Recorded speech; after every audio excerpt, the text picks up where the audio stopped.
Welcome to the 2024 Overcrest Film Festival, hosted right here at StanceWorks. We are thrilled to be a partner of the event itself and host of the film festival, and I can't think of a better place to celebrate automotive storytelling with a visual medium. That's what we're all about here, and today we are going to share and celebrate automotive storytelling by giving out some amazing awards. But without further ado, I'm going to go on and kick it over to our real hosts, Chris, Jake, and Jeff. Have at it, boys.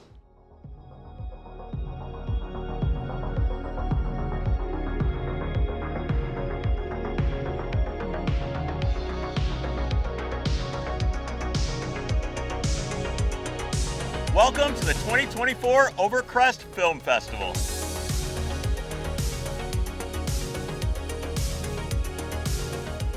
You know, the internet's kind of like a junkyard. There's new stuff arriving every day, but most of it's scrap.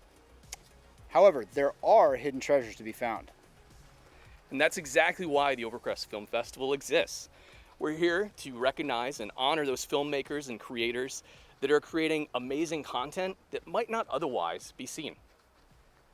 This film festival is community driven. A lot of these films were submitted by you. Sit back and enjoy the show. Hi, I'm Tanner Faust, and it is my great honor to present Overcrest's pick for Best Motorsports Film of 2024. Going beyond just the race coverage and documenting the struggle behind the scenes is a critical part of growing our fan base. After all, it is the human condition, and it is the personal stories that compel automotive enthusiasts to become racing enthusiasts. And this, of course, makes long-form films about motorsport and about racing critical for our future. So, without further ado, the Overcrest's pick for Best Motorsports Film of 2024.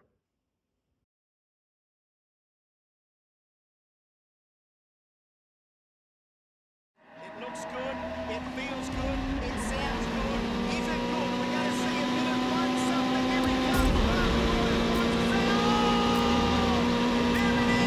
So time attack racing is basically a race against the clock. It's a challenge from the world attacking time. The fastest time wins. Every car geek, every car nerd, every car enthusiast that has a pulse is here for it. Basically the Super Bowl of time attack in the world, you know, it's like the biggest event, the tip of the spear, and where the fastest cars come to lay down the fastest times. エアロがかっこよくって、音がかっこいいっていう。As a driver, it's the ultimate challenge. We are the best in the world at time attack. End of story. We began when I was over in Japan in 2007, watching the time attack events over there, and the pro level cars were really coming of age, and I thought, man, this is cool shit, we've got to bring this back home. Ian had come up with the idea, obviously what he'd seen at Scuba in Japan, and that time attack was a big thing. And you know, he set about making sure that people in Australia were aware of it, and started bringing stars from the JDM tuner culture that, you know, he worshipped growing up, and I suppose a lot of other people did too. Where else can you see this? Where else in the world does this happen? It simply doesn't. From every visitor that I've spoken to from overseas, I go, do you guys have anything like this at home? No way, no way. This is just, we come here for this because we can't experience this anywhere else. We've got drag racing horsepower coupled with killer aero, lightweight, pro drivers. It's just one of the most tantalising forms of motorsport that we've got. この WTAC の一番面白いところはいろんなジャンルの車が見れるっていうことですよね。レーシングカーがあり、イタ車があり、でなんか綺麗に仕上げて見てくれっていう車があり、でさっき言ったようにとても美しいとは思えない化け物みたいな車があるっていう、そのピンからキリまでこの WTAC にはいろんな車が展示されてるっていうところが面白い。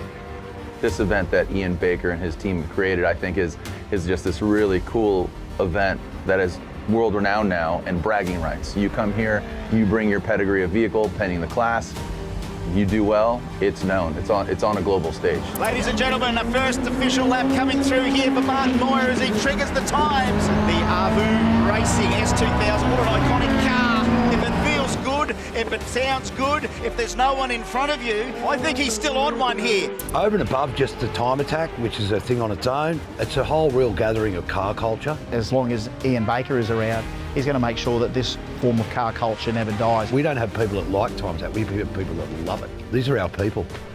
日本の車好き、走り屋さんとか車好き屋さんはこの WTAC みんな知ってますよ。だからもう本当に何だろう、日本のメーカーもチューニングショップもそうですし、このイベントにね何社か出てきてますけれども、もっともっとここに来て車を楽しんでほしいなと思いますね。オーストラリアっていうのは一番の聖地なんで、みんなが一生懸命そこを目指してやっぱりこうする。今年はスプーン、日本でいうホンダシビックタイプ R でチーム名がスプーンっていうやっぱり日本で世界的にも有名なショップの車で、この車は2年前にサンダーヒル25時間レースっていうレースで優勝して、でその状態でそのままこっちに持ってきた、その車で今回走らさせてもらいます。Yeah, you know, when people tell me or ask me if I've ever been here, obviously my answer has been no, but they're always like, oh man, you're in for quite a big of a surprise. And I think what they're referring to is not just the driving element, but the environment that comes with the vibes of this event. I mean, there's people coming from across the country, across the world just to check out this event. And so, yeah, World Time Attack Challenge, man, it's going to be quite a big vibe and a party.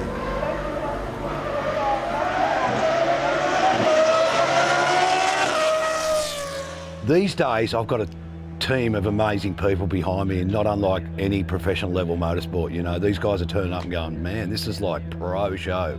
But in the early days, it was just me and two guys, and I was just exhausted by 10 a.m, but that's what it took to get it going because we didn't have any money. I'm Alan Ciafone. I'm the event director here at World Time Attack Challenge. World Time Attack Challenge right now is basically my whole life. To be able to go from being a fan to you know, helping run the show, getting from such a small core organisation and building this huge operation that you'll see here at the event, it's really a crescendo throughout the year.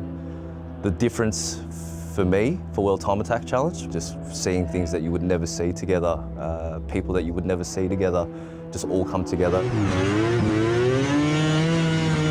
Join in this mix of crazy. That is the silliest thing you could possibly see on a Friday afternoon in Sydney. A tank and a rat rod being drifted on the main straight. Have a listen to it, folks. Just Baker's madness at its finest here at Sydney Motorsport Park.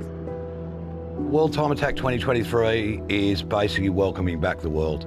You know, everyone's went through that crazy lockdown, and you know, they shut the borders and no one knew what was going to open up, and then so now the world's open again, and you know, and I think everyone was chomping at the bit. 3 years. Some of these guys have been just working on their car for 3 years, so they're back here now. Game on. The world is back, it is open. Destination New South Wales, Sydney Motorsport Park is the place to be. Just relaxing up a little bit. This is our first run, first official time run, and the weather's good. The cooler conditions always means we get a fast lap time, so we're going for a good lap here. This could potentially be the best circuit conditions of the whole World Time Attack for 2023, so we're going to go out and give it heaps. There's a lot of expectation. There's no mistake or hiding the fact that we're trying to go for the lap record. So we've done a 1:19.2, and that's only 1/10 off the lap record held outright by Nico Hulkenberg. So that's what we're going for. When it broke the record, our event record in 2019, when it did a 1:19.2770, and we were just, you know, an eyelash away from the lap record. That was quite inspiring to see that it still had so much left in the car. Turn 1 Armando corner. We're in car now with Martin Moyer on at this 1:19.277. Turn 2 out wide, makes that apex just a little bit longer, brings it in, squeezes the throttle. We'll keep our trap shut for a second. Let's have a listen through these corners, folks. It's all for you guys.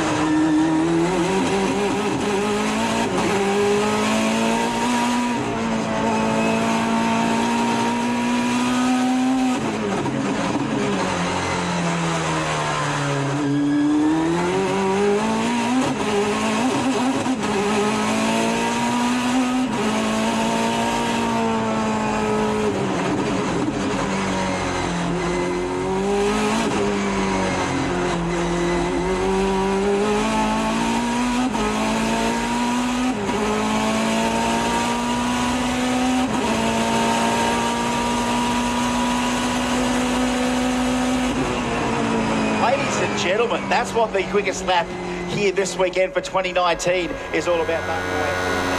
That 2019 lap from RP968 was certainly something special. When you compare it to, say, a V8 supercar round into Sydney Motorsport Park, you're talking it's nearly 9 seconds faster than what a V8 supercar is capable of doing around there on a soft tyre. And then when we look at the outright lap record, we're getting tantalisingly close to that Nico Hulkenberg outright lap record of a 119.1 set back in the days of the A1 GP. And they were purpose-built, high aero, high horsepower, single-seater cars. There's this lap record here, which is a bit, it sort of should be tempting, but to me, I never really thought that was ever possible to get a car like a street-based car to go that quick.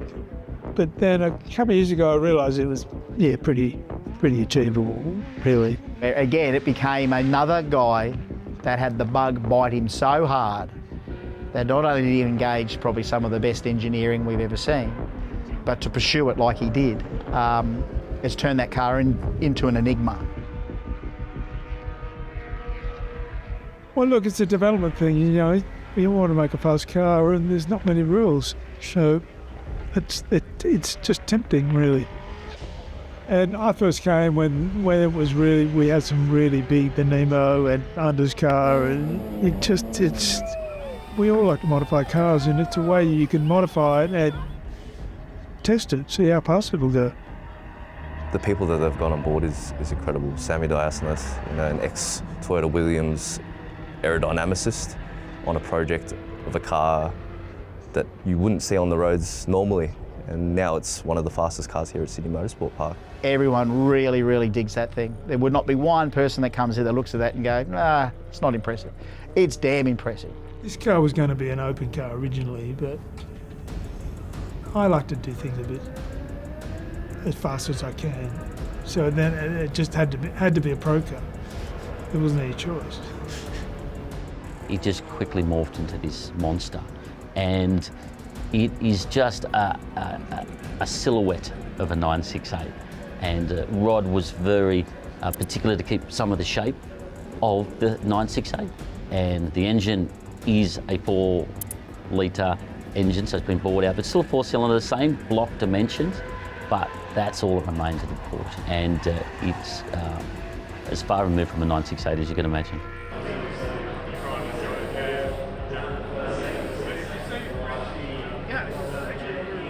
But someone I knew from driver training, and I actually asked him for advice, and we just got talking. And you need someone that can communicate with you, particularly when you're financing it. He's someone you can talk to and trust, and he understands really what you want to do. It's just about driven everything, Bart. Open wheel champion, all that sort of thing. I'm sure when he brings Bart and go, right, we're ready to test, I'm sure Bart's there. I'll clear my schedule. I want to run that thing. I mean, I think there'd be probably a list 100 long, professional drivers that would probably want to drive that thing. Who wouldn't want to drive that thing? The guy weighs about 36 kilograms and he can drive like probably Michael Schumacher, so he'd be one of the most underrated drivers in this country.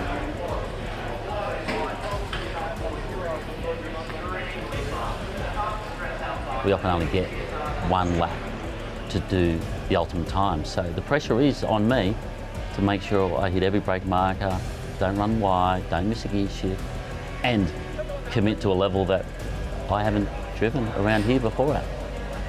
One lap against the clock. Go as fast as you can. Really? Yeah. Fastest time wins. Okay, we're going to keep.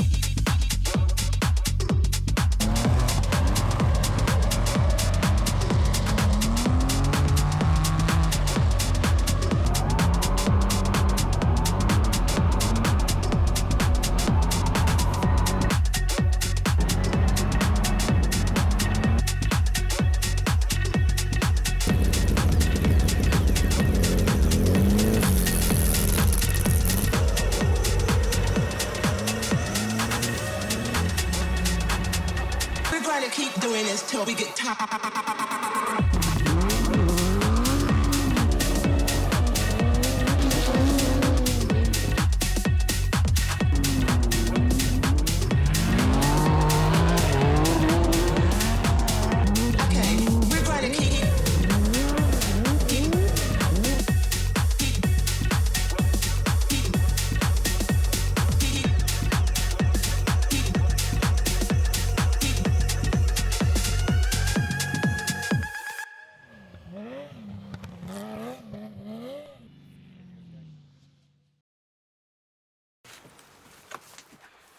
When it comes to the quality of films and buses, it's not the length that matters. So this is our selection for Best Short Film. It's you. Put that on. Hey, you know what? This is a compliment. I am your best short person. No, you're just the best short. Just all around.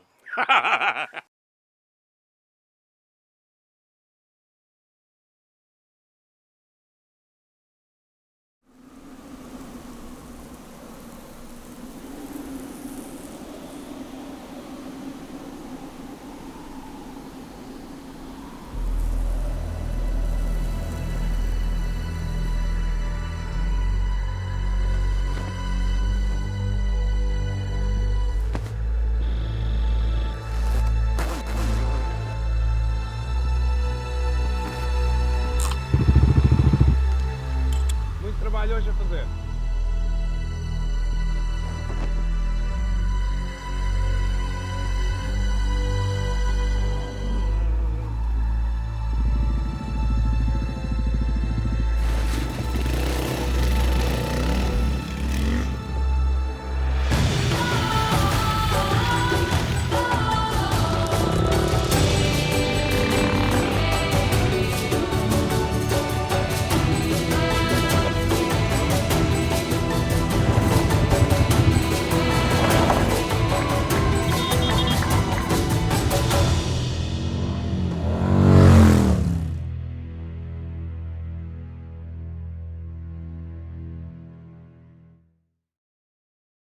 Hello everyone, I'm very happy to accept this award. First of all, thank you to Chris and obviously Overcrest Productions for choosing my film and for having organized this very great festival. I hope you guys, car lovers as me, enjoy this film. It's basically the mythical trip from Europe until Dakar. And nowadays we don't have this, as you guys know. So this Portuguese organization does this trip, and I went there filming it for the 9th time. It was my farewell because the first 9 years I did it producing daily videos, but as a very great farewell, I decided to do this proper documentary. Thank you very much for this award. I'm very happy that the public is enjoying my car documentary. When we collect, we aren't just keeping things. We keep memories, visions, moments. Perfect Saturdays on perfect roads. There's a fire we keep too. Did you find my old GTO? Happy birthday, Dad. I can't believe it. We won't let it burn out.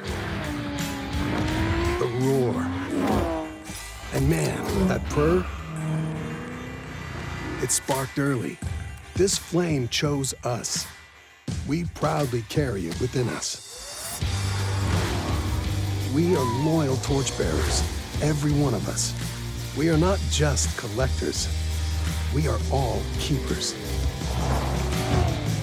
Keepers of the flame. Haggerty. As someone with a YouTube channel of my own, I can attest to just how much work it is to build one from the ground up. Because it's more than just a single successful video, it's an entire body of work that can take years to conceptualize, create, and put forth to the world. And on top of being a place for media, YouTube is also about communities, and it's a place where viewers and watchers can continuously come back to see what a content creator is putting forth. Perhaps most importantly, YouTube is now one of the fundamental pillars of automotive media, and that brings us to our next award, the Best YouTube Channel.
Wow, guys, thank you so much for presenting us with this award. My name's Alex. I'm one of the people behind Checkpoint Japan, and yeah, we're super humbled to have received this. You know, thank you Overcrest Film Festival for putting this on and for presenting us with this award. Thank you StanceWorks for hosting this on your YouTube channel. You know, all of us have been big fans of StanceWorks since day one as we got into cars. And thank you for whoever it was that nominated us. You know, it's such a reminder that, you know, that some of our biggest fans are just people we don't know, because we really don't even know who nominated us for this award. Yeah, thanks for supporting Checkpoint and what we stand for and what we're working on creating. we're just getting started, and we really do feel like the sky's the limit.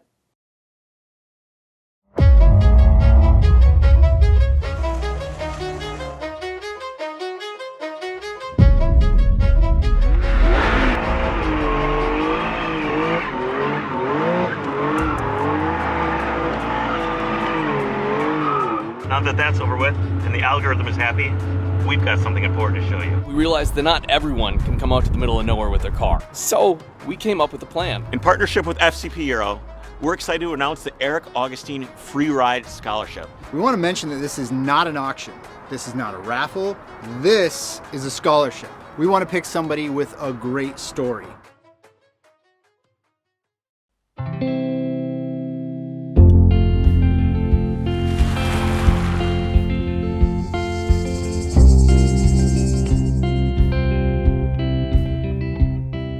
My name is Israel Vega, but everybody calls me Izzy. I was born premature, and the doctors didn't think I would survive. Due to this, I had many health conditions growing up, including a hole in my heart, and later being diagnosed with type 1 diabetes. In 2008, we found out he had hip dysplasia. He was in a wheelchair for over a year and basically had to learn how to walk again. Things finally began to feel normal again, or so I had thought. In reality, the medical bills put our mother in a financial hole in which she had no way to dig herself out of. Our family lost her home. Now at age 13, we were visiting our father for the summer. Our mother called telling us that now we would be living with our dad, since unbeknownst to us, she was dealing with her own medical conditions. We now lived in Worland, Wyoming, a town with a population of less than 5,000. Growing over a foot had now caused issues with the pins in my hips. Now I had to repeat the process of surgery, learning to walk again, for the third time in my life. I graduated high school and decided to do my own thing, going all in and renting a single bay in a shop outside of town. The stress of not knowing when the next job would come, or how I was going to pay the lights, rent, and heat, I remained persistent. 2 years later, I was in a better place and everything was going well. Izzy's always been into cars. As soon as he could play with the toy, he preferred some type of vehicle. Yeah, there's something about cars that just, the sound of them, driving them, taking, some kind of plain Jane vehicle and, making it something different or unique. It feels a little bit more like it's, more than driving a car. Even though I know my struggles aren't over and I will have to undergo surgery once more, I stay optimistic about my future. Well, with Izzy having his own shop and always being real into cars, and all that he had been through, if Izzy had a chance to do something, I knew that it was our shot to let Izzy try out one of his childhood dreams.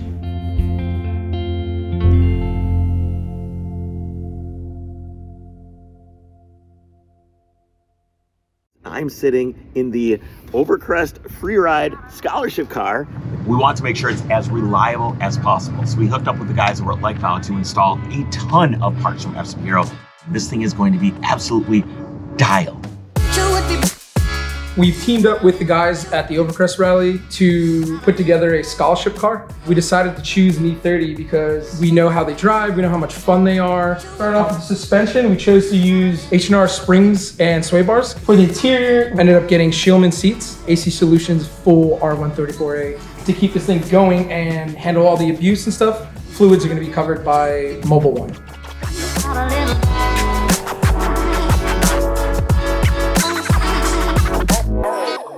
So when Tony asked you to apply for a chance to come on the rally, what were your thoughts? I figured, we'd send it in. You always got to try.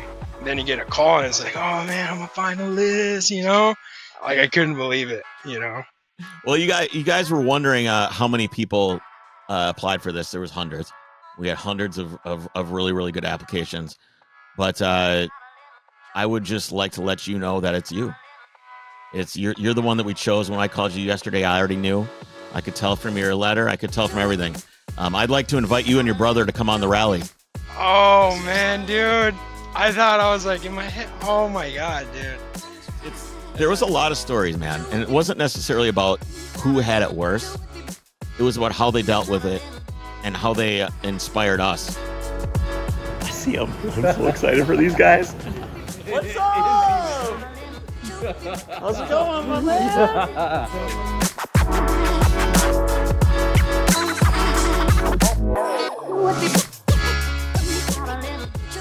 So you were out on the trails and day 0, which was of course a little more gravel off-road. The rest of the rally is going to be beautiful tarmac, right? We thought we would get you the scholarship car. That's wild, dude. Thanks, man. Appreciate the hell out of me, dude. You really inspired me. That's why you're here, because you inspired me. That was like, your story was incredible. Not everybody gets the opportunity to take and do it. Yeah. And you're providing that opportunity for somebody, and I think what you guys are doing here is like, super awesome. Well, I'm glad it's you. You want to take it for a little drive? Yeah, I think so. All right.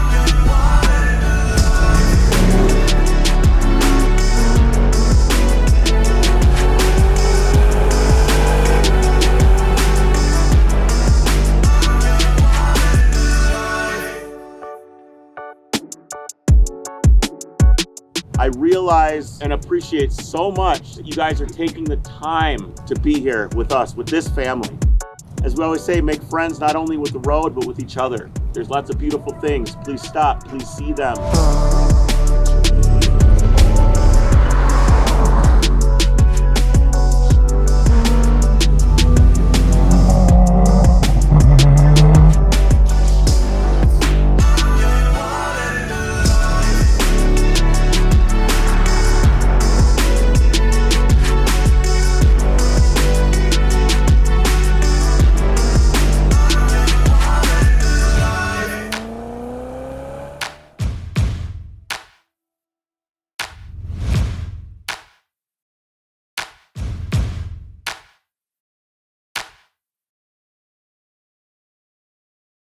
Oh my God, dude, look at this place.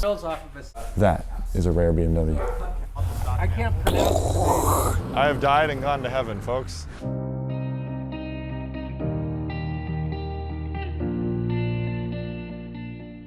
The whole point of driving new roads in new places is to explore what exists outside of your norm. The Overcrest Rally is a catalyst for this exact type of adventure, and while shooting the event for an upcoming build series, we stumbled upon incredible vistas, unforgettable roads, and incredible people. In this tiny place in Oregon, while in the Overcrest Rally, appeared a Fjord Blue twin-turbo M90 3.0 CS. After huddling around the car, we met the man, the myth, the legend, Peter Salzmann. He had a treasure trove of rare BMW projects and very passionately wanted to share them with us. That's where this story begins. Oh my God, dude, look at this place. There's an E30 wagon sitting under a shed. He just pulled his twin turbo 3S into this building, and there's a Unimog behind.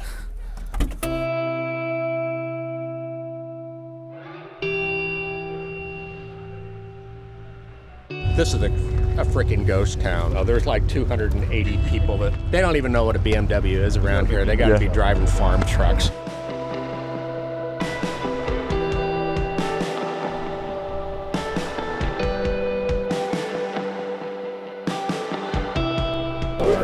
Oh yeah, the smoothies. That's so cool. Well, no, it's got 14-inch wheels off of the 1600 four-door. Then I widened them, and then I in the corner. That is a rare BMW. Is that a 700 or what is? This is a glass car. But this is just after glass. With a BMW motor. I mean, it's the BMW. Yeah, right. Well, this was right after the merger. Yeah. So for people who don't know, BMW wasn't doing so hot, and so they just started basically picking other car companies that had kick-ass designs and then putting their drivetrain in it. And Glass was one of those companies. This is a post-merger Glass. So it's a BMW 1600 GT. It looks like basically a miniature boxy Jaguar E-Type. And they're super cool. Holy smokes, this is right up my alley. Whoa. I was like, okay, 4 cylinders. There's 2 more. M20? It's a M20 with a 3-liter crank, so it's a 3-liter. Wow. It's got. How are the velocity stacks attached? Are they just clamped? Or they're not on there right now. That's why I chilling? didn't drive it down there. Yeah. I have to build brackets because I built these. Yeah. You know, and then had them chromed to miss the hydrovac unit. Man, you have like the dream setup. I restored it for a gal, and she wanted it fjord blue. Oh yeah. And so that's the only part that's fjord blue anymore. We were just talking about that last night. The 70s BMW colors is just the color space that the world should be. It's such a good palette. And this has got the Zender kit on it. Yeah. When Peter fired up the M20 car, it hit me how excited he was to show us everything on the property and prove that the cars run. I genuinely didn't think that this E10 was going to fit through the side of the garage until I realized the opposite. The garage was built for exactly that. These are original Zender flares. This body kit's 45 years old. I think I actually got him from Vasek Polak way back when. He gave me a lot of stuff. He was a cool guy. That's cool, man. I used to have a body shop. I restored this car back in the 80s for this Earl, and she got sandwiched and crunched, so now it's got a fuel cell in the back. Oh my God, there's more of them. Dude, I have died and gone to heaven, folks. Oh my God, I love this color. I love this color. This is gonna be the color of my car. Dude, there's just stuff on stuff. That's cool. That's the real 2002. That's a fuel-injected, mechanically and fuel-injected 2002. And this was the best color combo, too. Oh, it's so gorgeous. This one's like still got the Blaupunk AM FM. Yeah, it's all the original stuff. It hasn't been cut up or molested.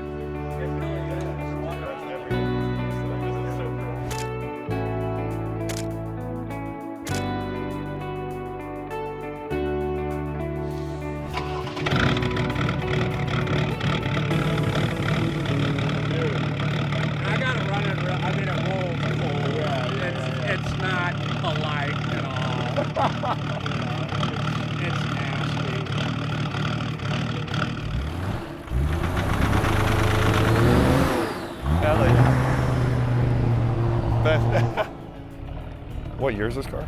88. Oh, it's on bags. It's on bags. What? It's factory air? Peter's turbo diesel E30 Touring is the ultimate daily driver. This thing has factory hydraulic self-leveling rear suspension, which I had no idea even existed on E30s. Alcohol injection for what he says is good for passing semi-trucks, a manual transmission, heated sport seats, and one of the cleanest color combos I've seen on a late model E30.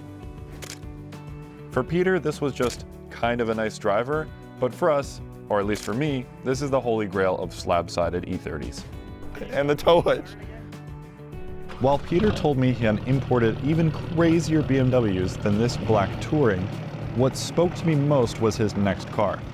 Identical to my first BMW in high school, we shared an affection for just how capable these all-wheel drive E30s are off-road and through feet of snow. They truly are unstoppable as long as you don't break a front axle. Look at the wheels. What wheels are those? They're stock. No, those aren't. No. Usually IXs have plus 40 offset or plus whatever 38, but they look like a normal BBS on an E30. These are like something crazy. Whoa. You have a very, very, very, very rare set of wheels. I do appreciate that in the American market, like all the IXs are 6 cylinders. I love it. Oh, the lift, dude, hell yeah. And then I cut the perch and moved it up a little bit. I'm an off-road guy. Right. You know, I lost my fingers when I was 17 in the sand. And oh, holy crap. I drive off-road all the time, and I love it, and so I know how to drive. Yeah. I hammer on this thing, and it won't break. Yeah.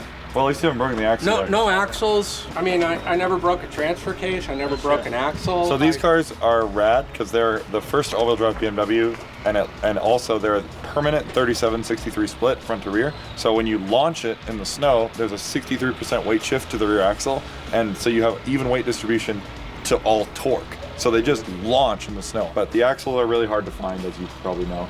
I've got. You got a spare axle. I got a bunch of parts. Yeah. But I remember being like, I don't know, 18, and I broke a front left axle, and it was all the money I had to buy it. So they're cool cars. They're really capable.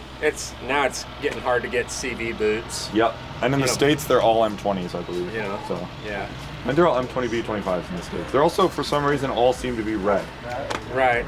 And I had a bunch of white ones. Yeah? And I saw you have a silver one over there. Diamond black metallic. Yeah, that one's really badly rusted out over there, but it's got a bunch of good parts. Yeah. But yeah, I got to run avgas in this because I put a 3-liter crank in there. And so. That's so cool, man. But it runs really, really good. Yeah. They sound awesome. M20s just like on a gravel road or something, you punch it, it breaks all 4 tires loose. Yeah. And before with the 2.5 and that tall of a tire, you punch it and it was like you're waiting. Yeah. You know, and then now it's a 3-liter. All of a sudden with avgas and a 3-liter, it's just like. Is it a crank from an M52 or what's the crank on it? An M50? Yeah, I guess so. A 24 valve crank. Yeah. And then it's just M20 upper end or top end. Yeah.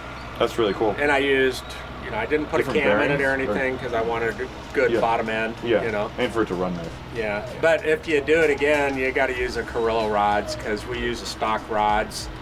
And we have to cut those and then cut the block. For clearance to the where the bore ends. Carrillos are nice and smooth and round. You don't have to do anything. Right.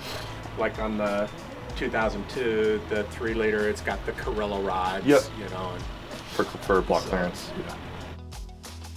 With a tight shoot schedule, we had to keep moving. Peter's shop is undoubtedly a place we could spend days at. On our way out, Peter told us about all of the amazing trails we had to hit, nothing you could ever find in Google Maps. He's a total enthusiast of wheeling these cars. If there was a car you want to know more about, throw it down in the comments below so we can pick Peter's brain on our next adventure out west. Be sure to subscribe for that build series I mentioned, and share Peter's selflessness in keeping these classics alive.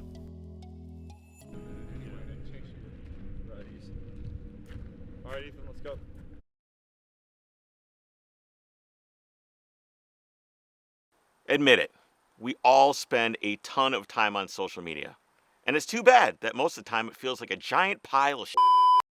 But every once in a while, as you're scrolling through, you find that gem that inspires you. This is our pick for Best Social Media Creator.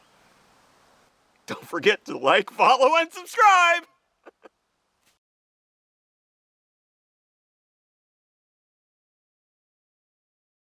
Hey everyone, I hope you had a great time on the Overcrest Rally. I'm Lauren and I wanted to thank you for nominating me for Best Social Media Account. It's a pretty humbling feeling knowing that so many of you are watching the videos. I'm just a normal guy in my garage wrenching on cars. I just happen to have a pretty solid background in filmmaking. Here's my favorite video from this year.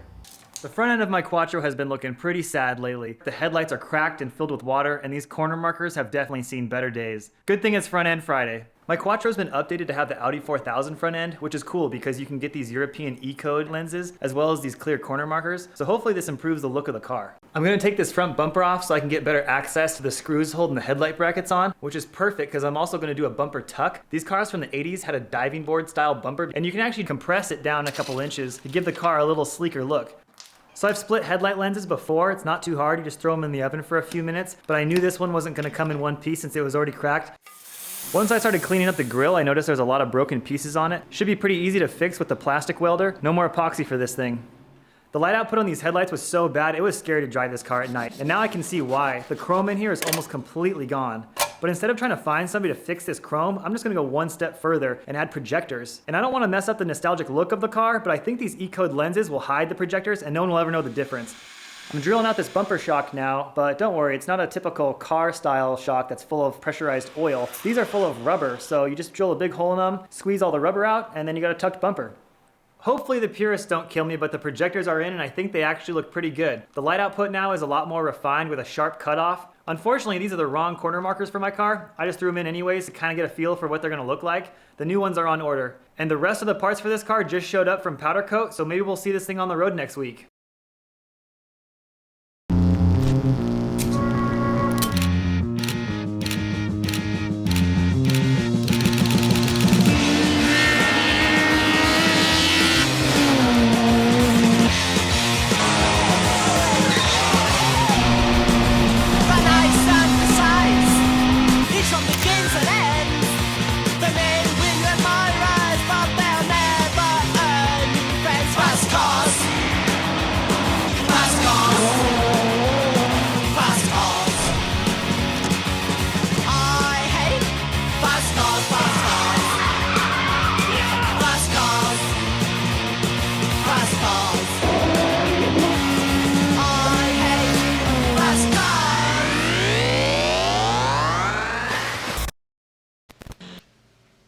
It's over. Go home. Hey, what's up, guys? This is Jerry Horton, guitarist of the band Papa Roach. To me, great audio is one of the most important aspects of a good film. It's crucial to transporting the viewer and makes us feel like we're there. It can give us a sense of calm or make us feel the impact of a massive car crash. And it does all that without you noticing how much work went into it. And this is the pick for Overcrest Best Audio.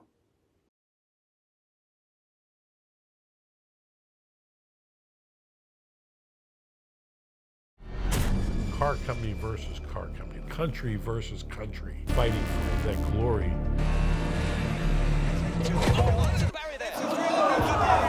We all, as humans, as people, like, we love a good story.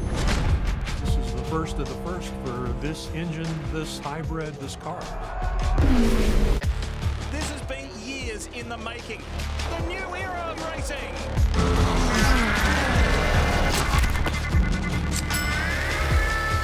It's pretty important we get it right.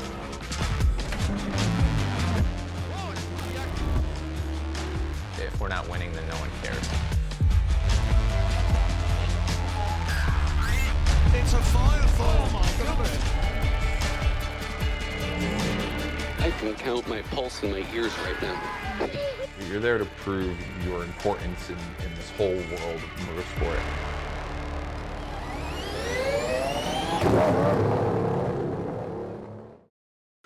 It's a huge honor to accept this award. When you get it audio right, people may never even notice. But when you get it wrong, everybody knows.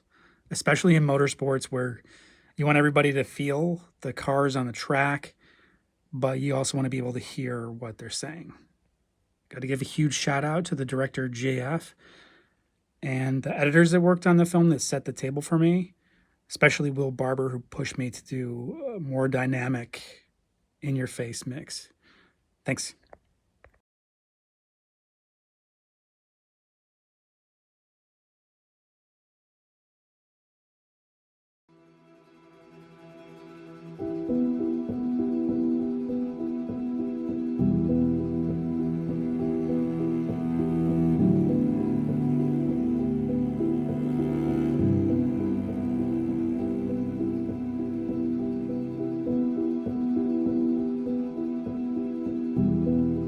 I used to ride my bicycle up to the Bushy racing shop that Tony Bushy owned. They'd let me put a hood on a car or show me what they were working on. Right next to Tony Bushy's shop was Brad Andrig's shop, one of the brightest minds in racing, super smart about chassis setups. They kind of broke me in and started teaching me the ropes at 16, 17 years old. What they've done for me, I could never repay them. Everything they could do to get me in a race car to see me race. My grandpa Lloyd Arndt, probably the most integral part of me getting into racing, helped pay for half of the motor. When I started racing, I was living with him. My home life wasn't really the greatest. He treated me like an equal and was the nicest guy that I've ever met in my entire life. I respected him and he respected me. With his guidance, it changed my perspective in life. Always looking forward, being thankful for everything you do have.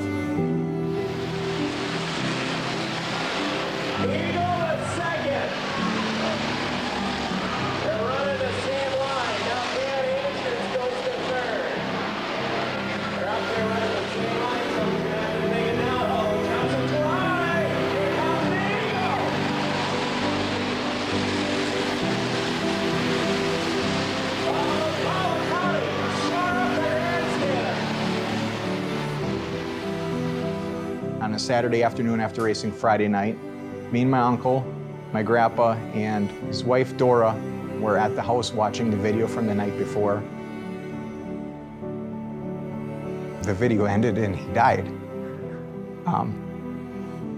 It's probably the single hardest thing I've ever been through. But I know that he's always been there for me, and I'm a better person, and I'm very lucky to have had him in my life.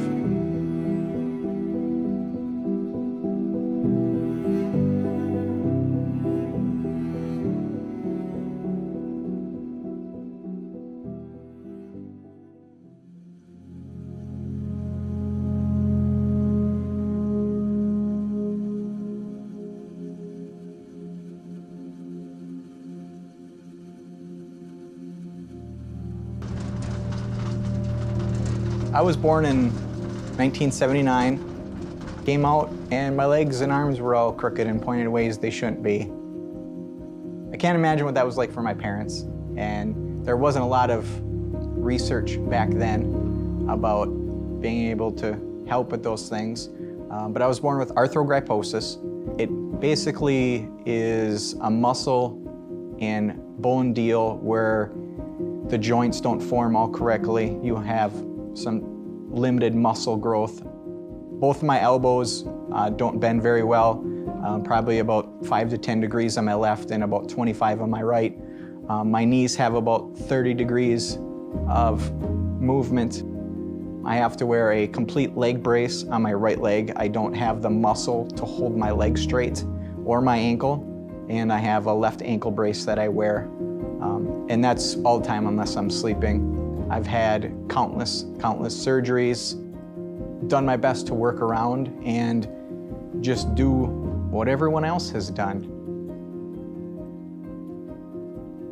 That's the best part about my parents, Edward and Sherilyn. They never once held me back and said, I don't think that's safe for you. They just let me go and do. My fiance, Carrie Stenzel, most amazing girl on the planet. We've been together going on 7 years now. She has a place in my heart that I've never felt for anyone else in my entire life. If it wasn't for her, I would not be physically in the shape I am right now. We go on vacation, there'd be miles of pushing on a wheelchair because I can't walk that far. We went to Yellowstone, she pushed me on a wheelchair for the whole day. We went to Vegas, she pushed me up and down the strip on a wheelchair. What she does beyond what someone else would have to do is extraordinary. It takes a very strong person to put someone else's needs at times before your own. But not one time has she ever complained. I couldn't have found a better partner in life than her. She's amazing.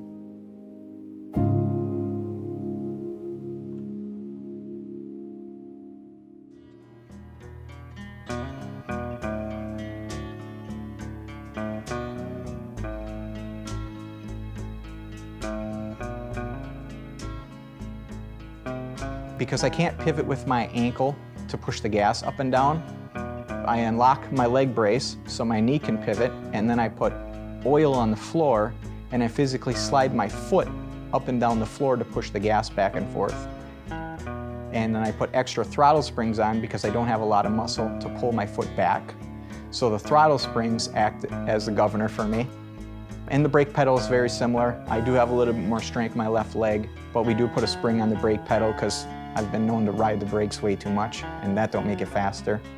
But what I think I maybe lack in mobility, I think it's kind of helped me fine-tune a race car. I can't hand over hand wheel like a madman like you see some of these drivers out there. I need my car to be very precise. So when someone says they're loose and they're sawing at the wheel, my loose is very different. If my right hand is down at the 5 o'clock position, my car's loose. In the same way if I'm tight. If I'm pulling my left hand down and we're in that 7 o'clock range, the car's got to get adjusted. And that has really made me focus on setup. I will never tell anyone I'm the greatest driver. I will tell you though, I'm okay, but my car's twice as good.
It takes a lot to have any sort of edge.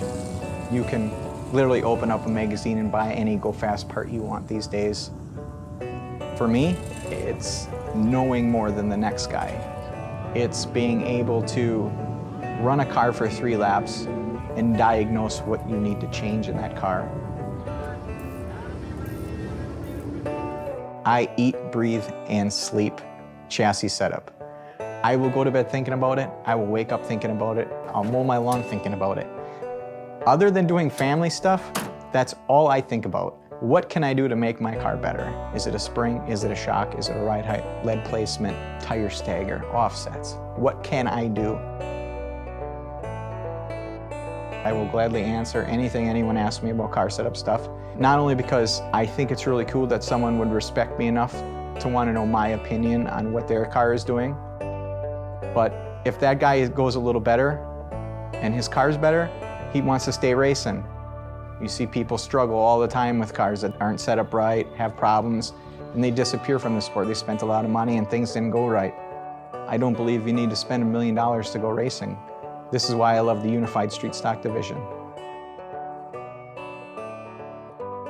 We've been real fortunate as a race team to win 60+ features, a couple championships. We've won a couple state titles. I had gotten out of racing for 1 year and came back with a $850 car that was a pile. It had been rolled over twice. It was just mangled. We put it all together and we won 50% of the features we entered. We've won the Chilton Fall Invite 6 times, which is probably one of the things I'm most proud of as a race car driver, because you had anybody and everybody come there. And if you could win that night, you were able to beat the best of the best on that night. Seeing these trophies around my shop make those long nights feel a little better. You know what you're fighting for. If it all stopped today, you'd never hear me complain.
Two and a half years ago, Carrie came to me and said, I want to foster dogs.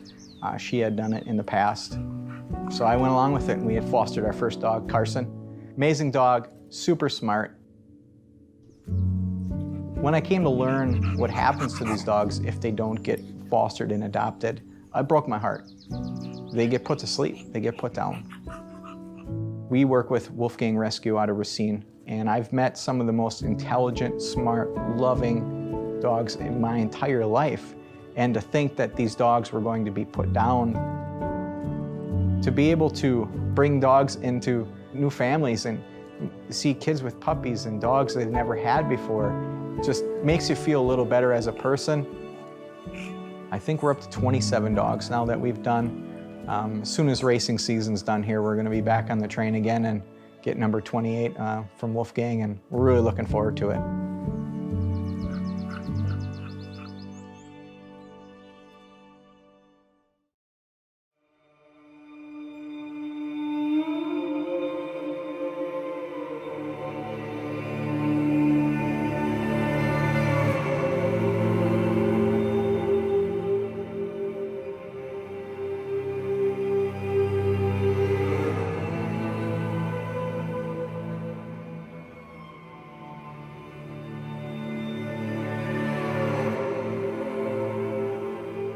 I've had some dark days in my life. and I've come out on the other side of them. I've been able to see things differently because of that. It's easy to take for granted a lot of things, and life will knock you down. It will. If you're in racing especially, it is the absolutely most humbling thing I think you can do as a sport. You're gonna lose 1,000 times before you win. You're going to run out of money. You're gonna run out of parts. But if you have that will and desire to keep going, you can make it work. I believe I'm living proof of that. Now, there's an army behind me of people that have been there to pick me up, but I've never quit. I've always moved forward. I could be sitting in a wheelchair right now, not doing anything. But there's so many great things and experiences, and when all that comes together on any given night, and you take that checkered flag and you get that trophy, it was all worth it to get to that point. That's why I race.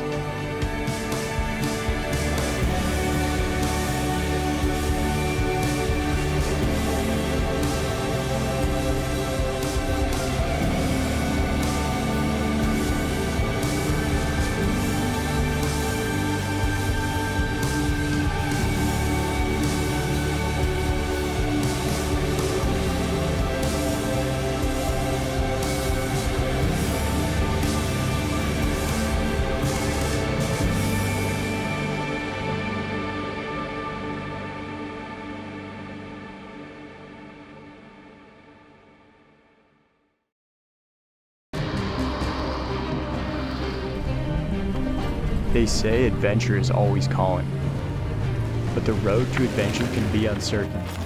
We never know where it will take us. We never know what lies ahead of us.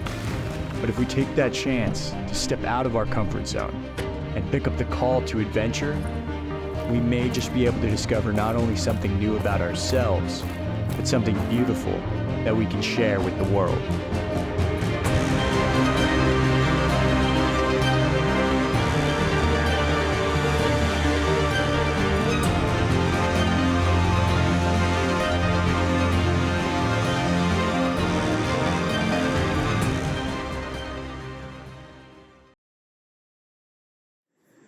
Hello, my friends.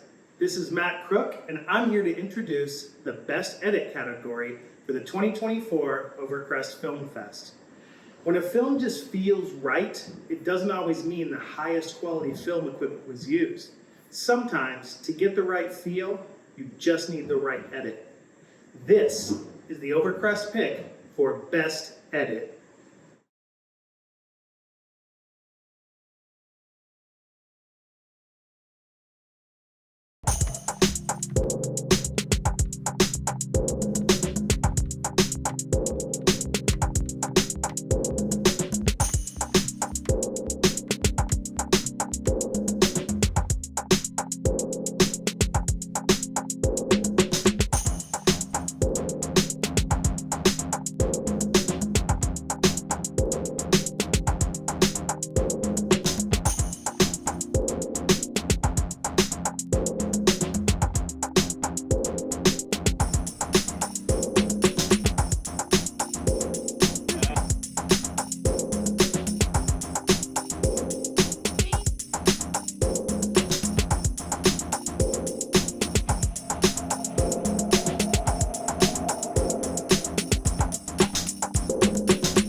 From a technical standpoint, filming has gotten way easier than it's ever been. You've got tools like this in your pocket that can create some of the most amazing videography that you've ever seen. But true cinematography takes place here and here. This is our pick for best cinematography.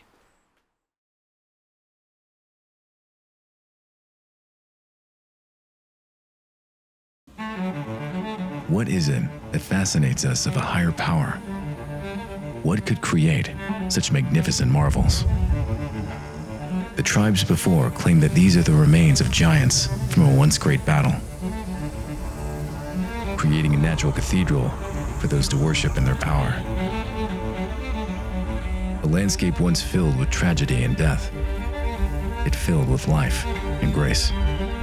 The spirits in the land of fallen giants can still be heard, screaming.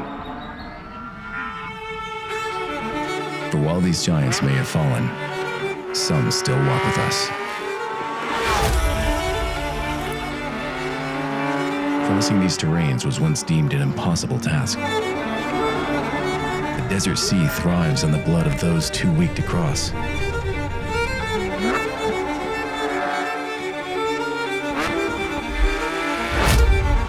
Where the spirits of the failed help guide those brave enough to cross, giving us power and a reminder of what's to come for all of us.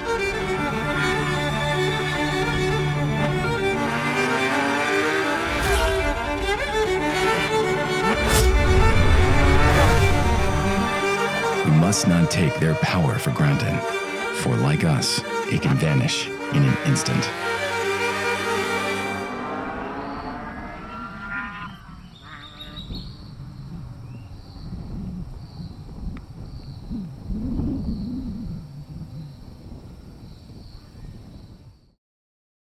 Hi guys, my name is Samuel Rojas. I am the writer and director for the film Valley of the Giants, and I'm happy the film has won an award with the Overcrest Film Festival. And the Valley of the Giants film is a story of a Porsche 992 GT3 as it drives through the legendary American West through areas such as Death Valley and the Alabama Hills. And it is accompanied by a narration that tells the stories of Native American folklore and legends and tying those legends to the Porsche 911 GT3. And I'm just super happy and grateful that the film has won an award with the Overcrest Film Festival. And it really fulfills a lot of the hard work that me and my friends put into this film to make it possible. And again, I'm just super thankful and hope you guys enjoy the film.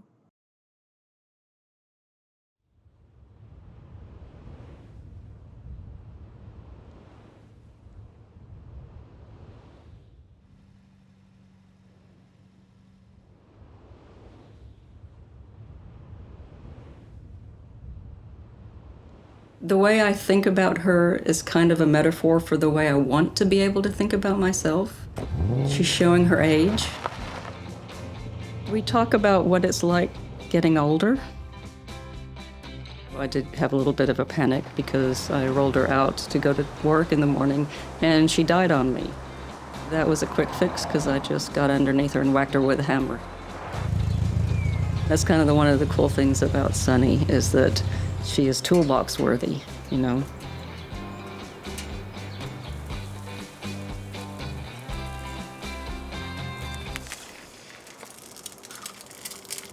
I took some ice skating lessons.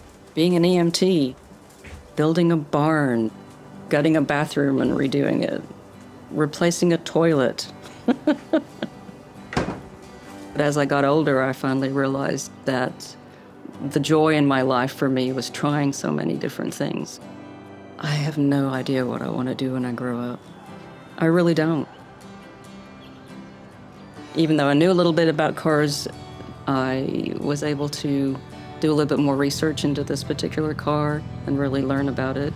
I've mostly had daily drivers. This is the first car that I've had just for fun. I'm from England originally. Cars have always been around. When I was younger, we often looked like a used car lot. Everything was often in various stages of roadworthiness. One of the things that annoyed my mother so much was Dad would just constantly keep fixing this toaster, and he would never ever make it so that she could buy a new toaster because he just kept fixing everything.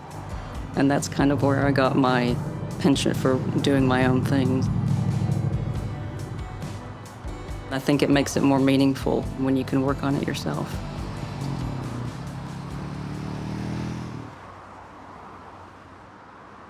The first MG I bought, I was very excited about that.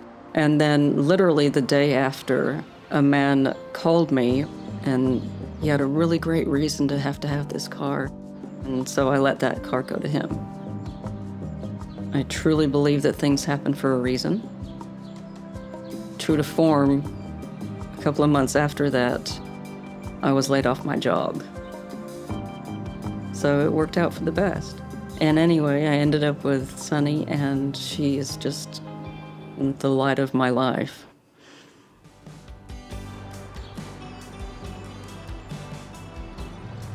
When I first saw my car on Bring a Trailer, I was immediately taken with her color because yellow is one of my favorite colors. And she just looks so happy and sunny to me. One of my favorite parts about her is the joy that she actually brings other people, complete strangers. And it struck me that being able to elicit that kind of sense of nostalgia in a complete stranger was really a magical thing.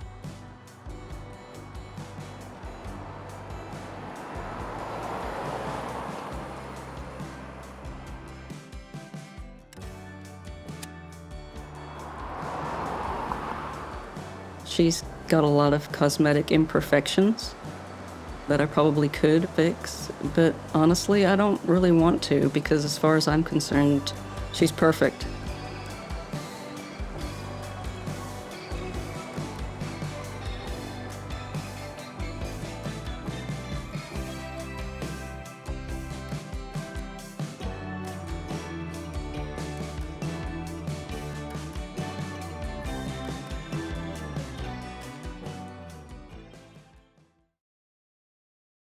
As automotive enthusiasts, there is a lot of content out there for us to enjoy on a whim, whether it's a 1-minute short or a 15-minute video for us to enjoy as we sit down to eat lunch. And it can be hard to find good stuff in this massive sea of content, but there's something to be said for those that take it to the fullest extent, long format. From the amount of time and money that it takes to do, to the art that it takes to do well, both are equally worth celebrating, and that brings us to our next award, Best Long Format Film.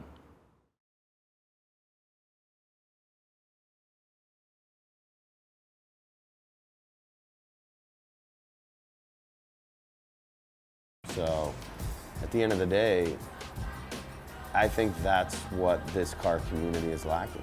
You know what I mean? Like, I just want to do scumbag shit with scumbag people that fuck shit up and have fun and do what we love to do and just keep it a fucking hobby. Always have that mentality, but challenge ourselves. And I think that's the biggest thing that a lot of the communities are lacking, car communities are lacking. This is a fucking 10-week build for 2 people. You know what I mean? But shove enough of the baddest motherfuckers you can find in the room, and that's what you get.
I came into the whole Sick Alps concept with the idea of I'm going to go drive the Austrian Alps one time, get it out of my system, and it was way more than that.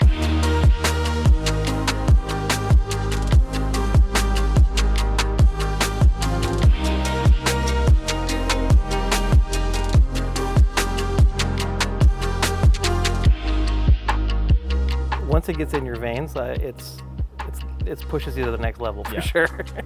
What did you think of, like, what was your anticipation going into this? Did you really know what to expect based on things that you've seen in the past, or was this like completely just not expected? So the first thing is in my mind, I've been over passes, but I've always been on the way to somewhere else. And so I experience it and then I move on and you're like on to the next thing. Right. And the way that the routes were developed in comparison this time is that all the nooks and crannies of the villages and the other roads other than the big major get there roads were kind of my favorite part. It was the exploring maybe the parts that most people don't get to see. Yeah. And then that leading us to the lunch spots that were, again, typically I would have driven by and I wouldn't have had any idea that they had such a magical internal vibe. And that all like sealed it all together for me. I think for me, speaking of lunch spots, Carlbad, which was that, little farm, basically farm that was kind of right next to a creek that had been built hundreds of years ago, specifically for a stop to where the king could bathe. Take a little bath. And the fact that we were able to go to that spot and have a meal, and they don't have running water, they don't have electricity, and they still do things with the same family for over the few hundred years. That was really special. That was the highlight for me on Sick Alps 1, my first round as well. Yeah. So we also dipped into Italy a little bit, which I didn't expect. Yeah. So we're so busy, and putting this whole thing together came together at the last minute, and it was Austria 1, and I didn't expect that on day 2 of Austria 1 we were going into the South Tyrol, and that couldn't have been more different than the Austrian mountains. It's like you're in another land, even though it's only maybe 100 kilometers away. Yeah. Really crazy. This is something, we talk about the Alps, and I think everybody has this mental image of like the Swiss Alps. When I think Alps, that's what I think of. And what I've discovered is the Austrian Alps, the Swiss Alps, the French Alps, the Italian Alps, they're all a little bit different. They're all still in that same mountain range. So what did you see versus say like our early bird rise and shine in Austria versus our time in Italy? So the early bird section we just got up really early. This is the first time we've been on the road as a newbie, and it's dark. You're meeting these people they're all from all over Europe, and I don't know how they drive or what their etiquette is, and so you're feeling each other out as you're, these dark, wet, windy road coming up a mountain.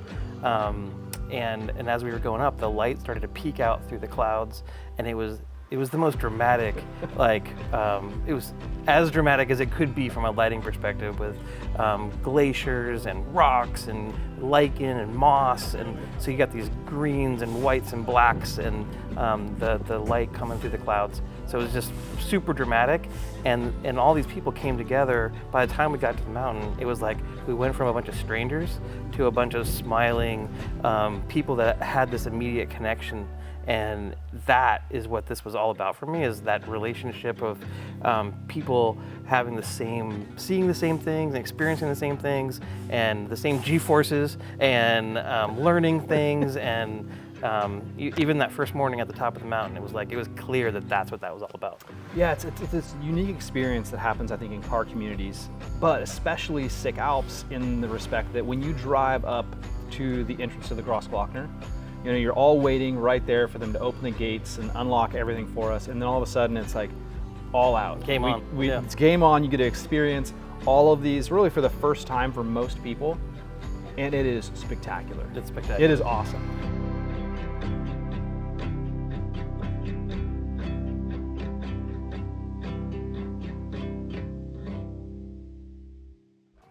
Yeah, so I think that kind of wraps up my personal experience with Sick Alps this round. And doing it in a 3-liter Carrera was quite the experience, and doing it in seats that I was already familiar with and I'd fallen in love with was kind of like the cherry on top. So thank you for making that happen. Yeah, thank Tom for making that happen. Big thank you to Tom for making all of this happen, because we would not have had the fun that we had without Tom's support. No, it was really special. That car was special. For sure. Thank you, Tom. Thank you, Tom.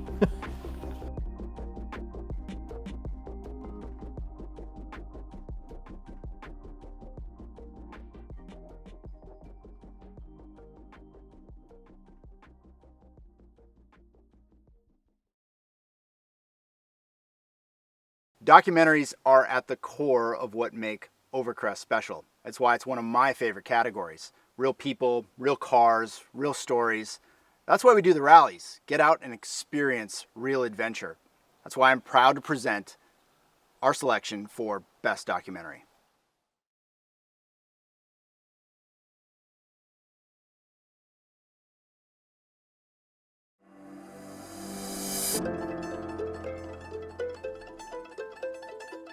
When we arrived our base camp area at approximately 4,500 meters altitude, we realized that we have massive remaining snow and ice from the winter season before.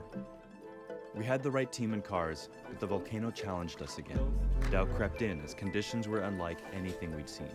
Despite it being the best time of year for a summit in Chile, the route to Refugio Amistad, the highest permanent camp on the mountain, was buried under snow.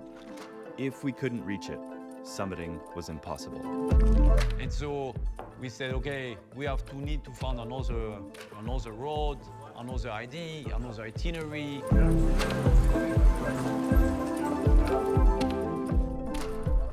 These were unprecedented conditions. During summer, in this part of Chile, we should have seen the least amount of snow on the mountain. Easy, right?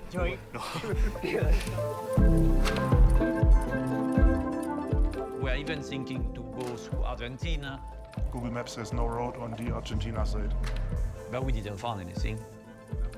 So we focused on the only known path to the next camp, trekking through snow, sometimes a meter deep.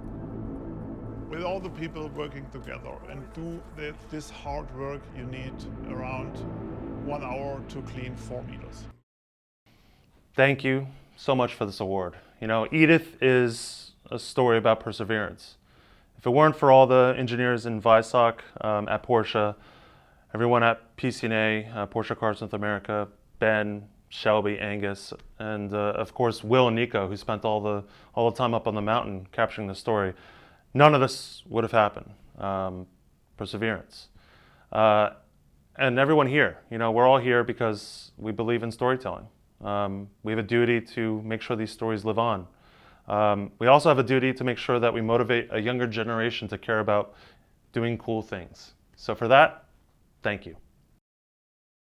Thank you, everybody. Thank you for being here. Thank you for spending your time with us. And thanks to StanceWorks for partnering with us to make this production possible.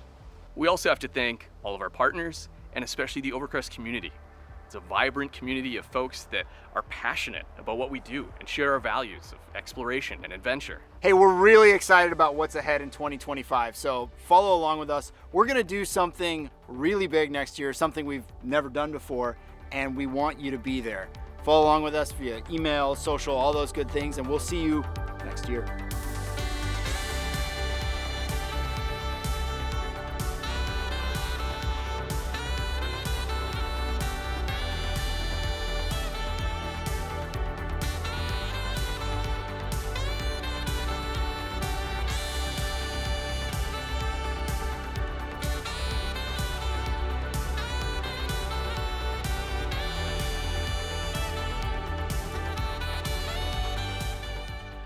And that, ladies and gentlemen, brings the Overcrest Film Festival 2024 to a close.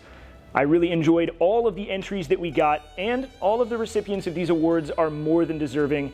This was an event to remember, and I hope all of you enjoyed it too. One more special thanks to all of the sponsors and partners that made this event possible.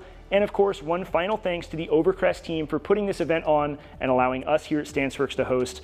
I look forward to next year, and I'll see you guys then.